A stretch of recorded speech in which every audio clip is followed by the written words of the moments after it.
All right, I'm here with Neal Markowski, and we're talking about a upcoming piece that he has in the concert, the Mahler Remixed Concert, which is coming up Thursday, October 27th at 8 p.m. It's in Brown Hall, and we're just gonna get some info about his new piece.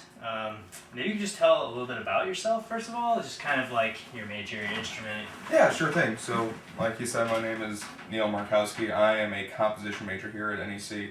It's my third year of my undergrad degree. Started off as a drummer, still do that in a few of my pieces, and I also play guitar and stuff like that and do a lot of work with electronics. Awesome. Yeah. So it's true that your piece uses tape? Yes, it uses cassette tape, not reel to reel, but... Cassette tape. Yes, yeah. So maybe you could just tell us a little bit about your piece, what it's based on? Sure. So my piece is a new interpretation of the fourth movement of Mahler's Fifth. Gotcha. The reason for me choosing this piece is that, doing some research, you learn that this is one of the more popular Mahler pieces from one of the more popular Mahler symphonies. And it's the kind of piece where now people just started programming it on a concert, not doing the rest of the fifth, where they'll just do the fourth movement.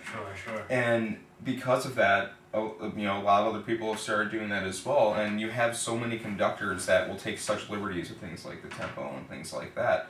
So what I decided to do was, kind of as a commentary on people just doing the piece and nothing else from that specific symphony, and also just sort of thinking about, is this being overplayed by itself?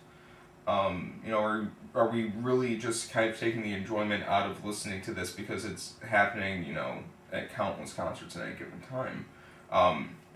It made sense for me to do this project, which is that I'm going to record it to cassette, just the fourth movement, and then just keep bouncing it back. So sort of like a Lucier type thing where it keeps recording the reverberation.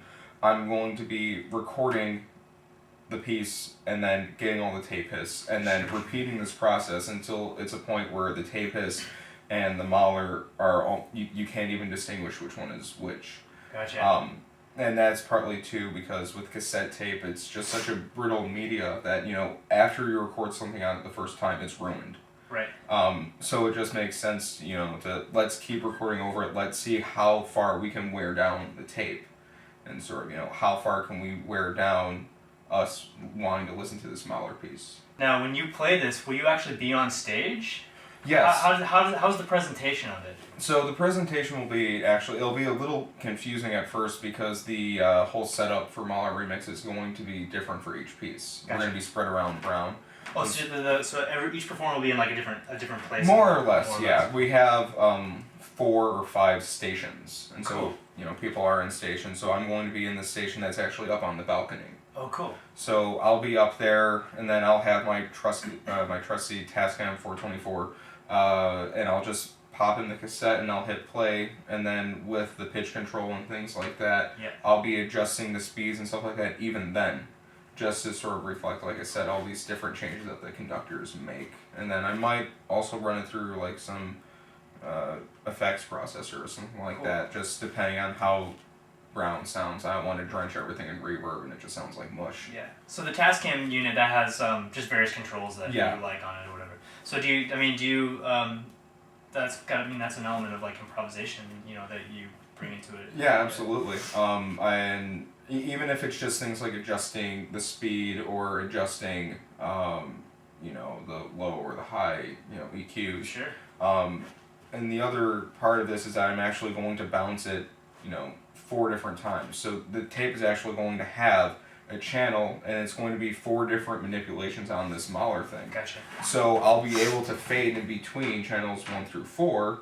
Yep. So when I'm fading one up, you might get something that's at a different tempo that's at channel 1, but it's still the same thing and it's still at the same time. Yeah. So What's your goal of the reception of the piece? I mean, what do you hope that people can take away from it? I really hope people can just walk away from it and just think about, what are we really doing to these pieces that we say that we love? I mean, this is a direct commentary on us overplaying music, and also kind of a commentary on that people need to be getting out and exploring more new music. And I'm hoping maybe with this some people can walk away and say, maybe we should move on. Maybe there's some other Mahler that we can listen to. And of course, that's what this festival is about. It's about discovering all kinds of Mahler that people might not know. Right. So what better way to do that than taking one of the most well-known pieces and then just totally messing with it. Awesome. Yeah. Well, thanks for talking with us. Of course. And everyone should come to this concert, Mahler Remixed. It's on Thursday, October 27th, 8 p.m. in Brown Hall. Thanks a lot. Yeah, of course.